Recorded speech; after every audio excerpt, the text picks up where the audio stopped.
Oh dear, it's squeaky bum time for one Liam Lawson. Again, because Christian Horner has found himself a new toy to play with. And oh wow, that sounded a lot worse spoken than written. So yeah, just to make it clear, I'm talking about Arvid Lindblad being in a Red Bull car next week, okay? Yes, Helmut Marko has confirmed that the 17-year-old will make his debut next Friday for the British Grand Prix's first practice session, right off the back of his latest stint in an AlphaTauri a couple of days ago around Imola. Well, clearly, Arvid must have convinced a lot of people who were already in the know, and even though it's most likely too late for him to have joined the likes of Alex Dunn and Dino Beganovic around the Red Bull ring, I do personally think that him partaking in FP1 around Silverstone will be a lot more important for his long-term prospects, and let's not forget, Silverstone has been very important when it comes to the future of its drivers. But here is what Helmut himself has had to say regarding the matter, and he's not talking nonsense this time. Ahem. Lindblad spent half a day in the car on Monday in Italy. He'll also be in the car for Friday's practice at Silverstone. He stands out for his mental strength and self-confidence. His Swedish-Indian mix is clearly very good for motorsport. Now, normally I would wince at Marko mentioning someone's heritage in relation to their skills, but here it does serve a purpose. Yes, Arvid is a British citizen and he is racing under the British flag. His origins, though, provide Red Bull an extra dose of exposure on top of that British exposure. International audiences will be very happy with this. Sweden has not had a Formula 1 driver since Marcus Ericsson left after 2018, and India has not had a Formula 1 driver since the days of Narain Karthikeyan in 2012. So putting Arvid Lindblad in a Red Bull represented car will easily get people within Sweden and India talking. Putting a teenager who has origins in both countries through various parts of his family will be a massive boost to those underserved countries. Because Sweden is a very wealthy country and is quietly motorsport mad, and let's not forget about the potential opportunities from India. India is still a very big growth market for Formula 1, even though it did take a blow in the 2010s under the Eccleston era, and it's also a very important market for the likes of Red Bull, the drinks company, them reportedly having a 44% share of the market in that territory. So in this case, Helmut's probably not taking national stereotypes into account. He is genuinely saying it is very good for headlines, sponsors, and especially business in maybe selling even more cans of the fizzy drink. And that will definitely be very important when it comes to settling things down between both sides of Red Bull GmbH, the Austrian side and the Thai side. Because as we know, tensions between both territories, they're very strained at the moment. And this is very good news for Liberty Media as well. I think they will be very pleased if Arvid Lindblad is confirmed for a Racing Bull seat next year, and then an eventual succession plan to replace one Max Verstappen in a couple of years' time. Liberty Media and Formula 1 management are all about exposing the sport to brand new markets or underserved ones. And I'm pretty sure that the current owners of Formula 1 want to have another go at cracking the Indian market, especially since Asia really wants another race in their region, and understandably so. You know, we had the Vietnam venture that looked kind of promising, but that fell short, the track now being reclaimed by nature. There is now Thailand, who is reportedly fronting over $1 billion to secure a Grand Prix of their own in the wake of the popularity of Alex Albon in the region, because he is very popular there. And the same logic extends to Sweden, because let's not forget, Sweden used to have a Grand Prix of their own, so I'm pretty sure that they would like to have something representing the Scandinavian region. Also, having a Swedish driver back in Formula 1, especially one that's looking very, very, very, very good, with a route toward a front-running team, it might start to make people excited in the country that they might have found the next Ronnie Peterson.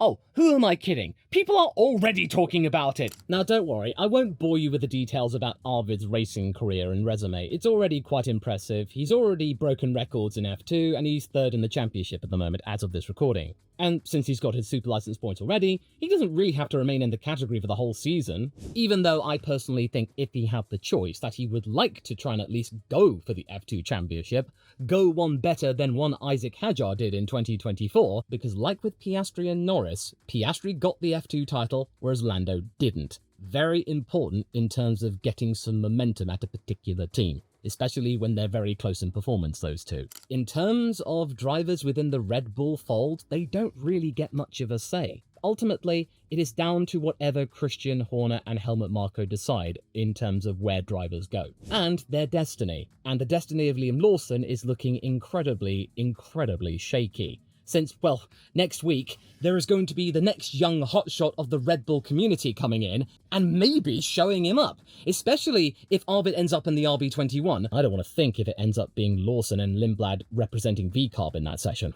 If Arvid's faster in that scenario, oh dear. Now, you're probably wondering about Yuki Tsunoda. Well, even though I would like him to be around next year, I think Horner wants Honda out the door and Yuki with them. Start again next year with drivers who are 100% homegrown talent. And Arvid?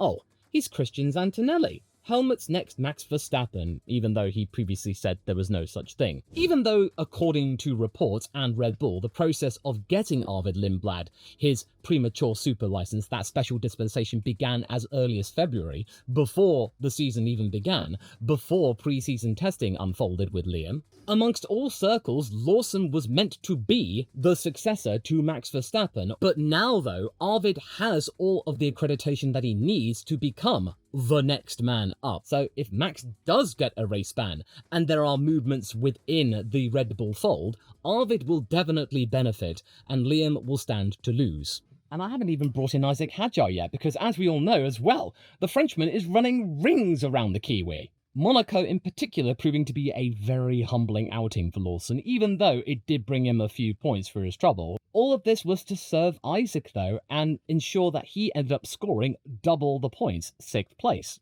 8 points to Liam's 4. As a result, everyone's talking about Isaac, whereas Liam Lawson is a bit of an afterthought, or worse, a source of ridicule. Now, this video is not meant to be ridiculing Liam.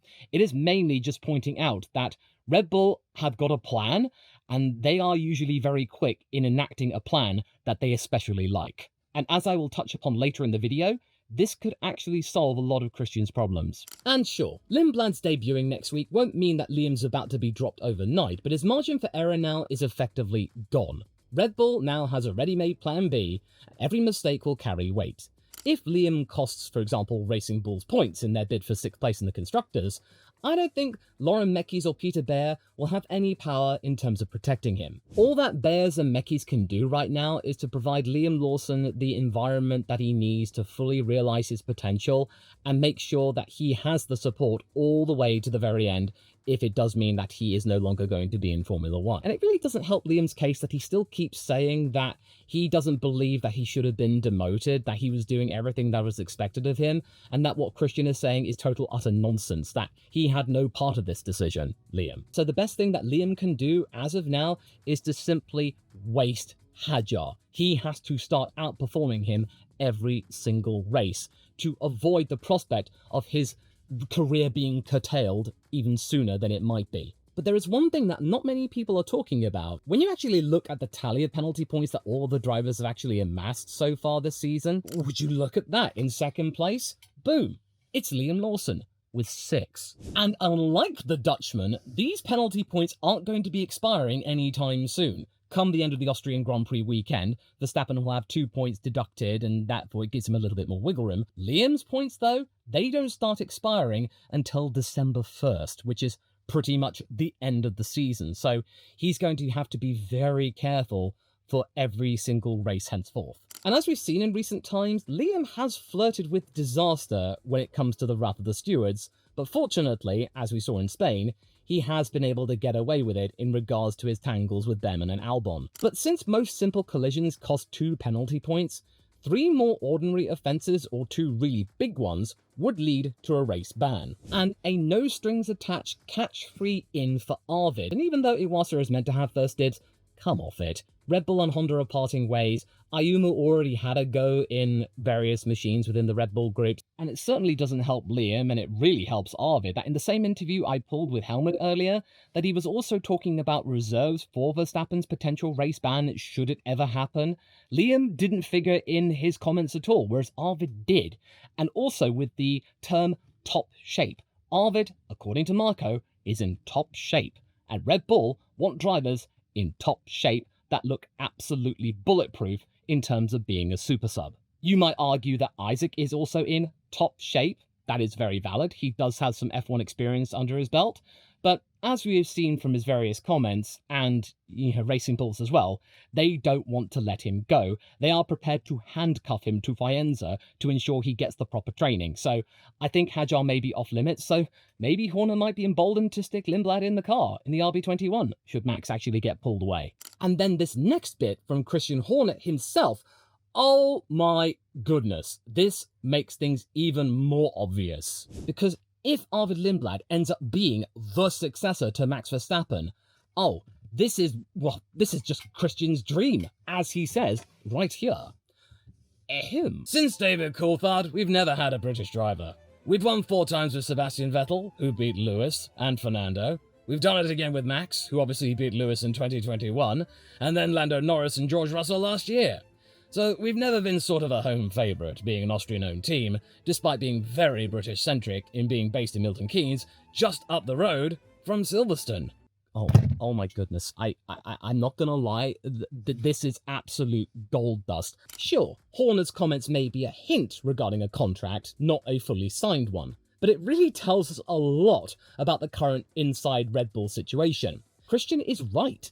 Red Bull has never had a British representative within either of their teams for over 15 years. Christian Horner is a British team principal. The team is based in Britain. It sources lots of British talent in terms of the engineers and mechanics. It's been, as he said, very British-centric, despite having Austrian ownership. Because I believe it was a bone of contention back in the day when Red Bull won their first race, that God Save the Queen played in terms of the team's national anthem, and Red Bull head office did not like that and rectified it not long after, when next time Red Bull won a race and then the Austrian national anthem was played. I do remember some sort of controversy regarding what tune was played on the dais. Because yes, Red Bull Racing is a British-based team, and it's a British-based team that has denied wins and championships from British-based drivers, even though they are now technically Monaco-based. And bringing up 2021,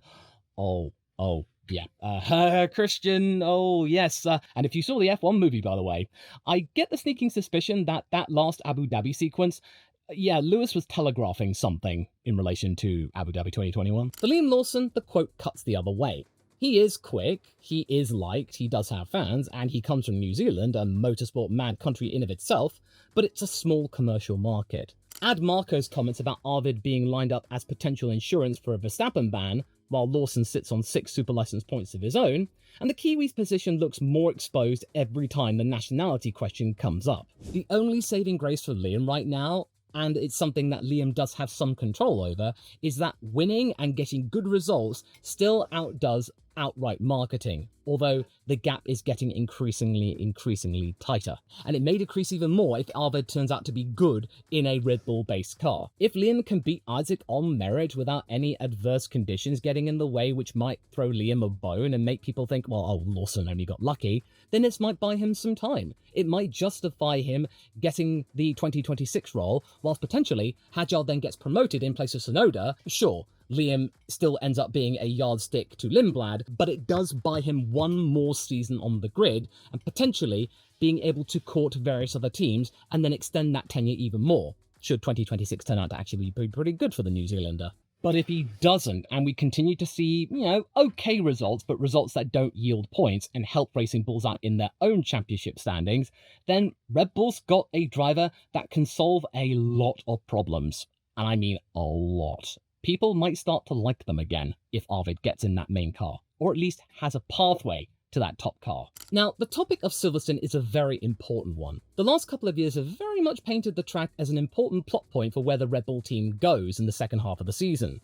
Remember Ricciardo's Silverstone test in the RB19 a couple of years ago? The one that ousted De Vries? Or when Liam's tyre test last year led to Ricciardo's own cut? It's clear. It's become Red Bull's unofficial trial ground, and every time they have rolled a driver into a current car there, the move has fed straight into a lineup decision. And even if it turns out there isn't going to be a test conducted with a Red Bull car, I still think the FP1 session will be a situation where Arvid Lindblad is in the Red Bull car and will take Yuki Tsunoda's seat. Because if you look to 2024, Isaac Hajar got a go in the RB20 in place of Sergio Perez. So with Helmut Marko confirming that Arvid's going to have a go around a Red Bull-centric car at Silverstone, their main stomping ground, then this just means that the pattern is going to continue in some shape or form. And what's really important here is that Arvid has had plenty of preparation time and very recent preparation time in which to make sure that he starts his Formula One tenure on a good note, to not do what Kimi Antonelli did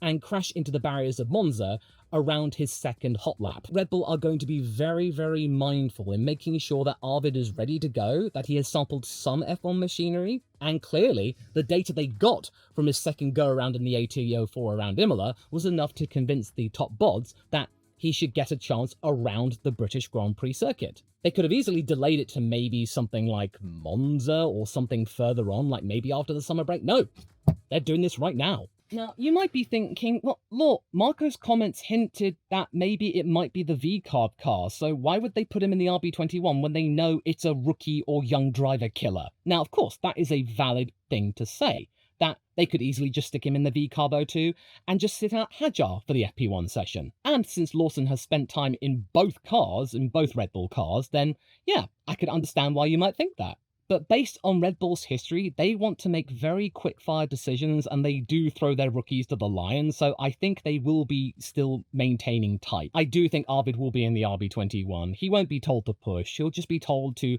provide some certain targets, go through some certain programs. It will be a very softly endeavour, as we have seen with various other young rookies who are not allowed to push. They are given something to do, they have to tick some boxes, and then that's that. Only rarely do they get a chance to stick on the soft tyres and then just let loose. Because remember with Frederick Vesti and Mercedes, they basically stuck some hard tyres on him for the entire session, and he didn't get a chance to set a good competitive lap time, and therefore he was slow, so then people didn't really think much of him. That really didn't help his case in terms of winning fans. And I also think it probably will be the senior car because it does make for some good headlines. A British driver back in the top outfit since David Coulthard in the late 2000s. Maybe Red Bull might not be booed so much amongst the British crowds, because I do think F175 was an eye-opener, a reality check for Christian Horner, who probably had no idea as to the amount of vitriol and hatred that he, himself, and his team were being subjected to. Arvid's fast-tracking isn't just about talent, it's a long-term public relations move that Christian can spin to rebuild Red Bull's image at home for when Max eventually steps aside. Okay, so what will happen after this FP1 session then, providing all things go well? Well, I do expect, like with Oliver Behrman, he probably will get another go in either the V-carb 02 or another go in the RB21, not only to fulfill the criteria of young drivers in FP1 sessions, but also to get some valuable data at various circuits, which Arvid may not have had experience at in relation to F3 and F2. And there will be some time to maybe get another test or a filming day in, since there is 3 weeks to be had between the British Grand Prix and the Belgian Grand Prix. Yes, you heard me right, 3 weeks, not 2. So a post-race tyre session is likely. Pirelli normally stays on at Silverstone for a couple of days for some development running, and if that trend continues, it wouldn't be a surprise if Red Bull volunteers to run this latest car with Lindblad in the cockpit to have some further running with less media attention than during an active practice session. And if that turns out not to be the case and this opportunity isn't afforded to them, then maybe Red Bull could use up some of their filming time perhaps. They can run for up to 200 kilometers. I think various other teams have still got some filming day time left in their pocket to be able to use for some light development, although what telemetry they can actually use is limited according to the FIA in Formula 1. And they can't use active race tyres, they have to use special Pirelli demo tyres, so they can't get representative data.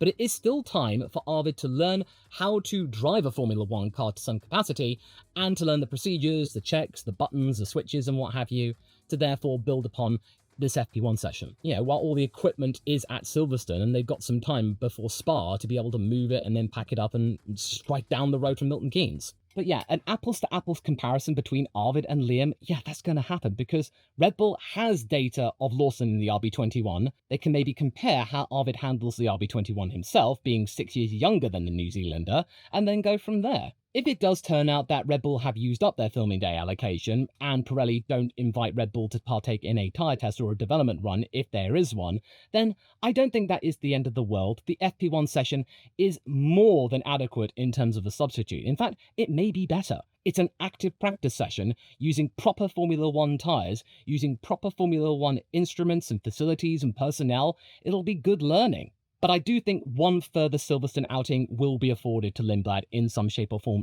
if it is available. We just have to wait and see what happens in the days after Silverstone. And whether or not Lawson partakes in those sessions as well, because you can have multiple driver, really depends on what Red Bull needs in terms of extra information than what they've already got, to see whether or not Liam has actually gained some understanding and experience with his time back at the sister team. But one thing is for sure, given what's happened after the British Grand Prix with Red Bull in the last couple of years, no one other than Max Verstappen can rest peacefully. This is not this 3-week gap a holiday. And Red Bull, ideally, like to hire and promote drivers who can solve multiple problems at the same time. And Lindblad does just that. He rivals Mercedes' golden boy Antonelli, offers home market appeal at Silverstone, something that Red Bull desperately needs, and he's a clean, squeaky clean, penalty-free reserve. Lawson, meanwhile, offers continuity, which is useful, but ultimately is expendable, especially in the eyes of Red Bull. The biggest clue? Timing. Red Bull could have debuted Lindblad anywhere. Instead, they chose the British Grand Prix, their most politically sensitive venue. And not to mention, one of the most packed grandstands on the calendar, save for maybe Austin. And when you combine that with Horner's comments about needing some British talent amongst the Red Bull fold to maybe win back some British fans, since the British contingent of Formula One fans is a very influential part of the Formula One circus, this FP1 session is not some little nice opportunity to reward Arvid Lindblad for his junior career successes. No, this is looking like a very important and high-pressure, high-stake stress test. And actually, if he falters, it's no biggie really, because come on, the kid's only 17. Kimi Antonelli made a mistake in his first FP1 session, and he's turned out to be just fine, scoring his first podium before we've gotten to the halfway point of his first season. But Lawson, at 23, he is definitely running out of time to justify a long-term position within the Red Bull team, because there are plenty of other Red Bull juniors coming up the ranks as well. So therefore, Lawson's route to maybe securing a little bit more time, a reprieve, is clear. Beat Isaac, keep it clean, and hope the team ultimately banks on experience over immediate media clout. Anything less, and Arvid's got this. Much like how I imagine George has got this in terms of his Mercedes deal. Toto effectively slamming the door to not only Max Verstappen, but anyone else outside Mercedes. To find out why I think Wolf is doubling down in this belief, watch this video next, straight after this one.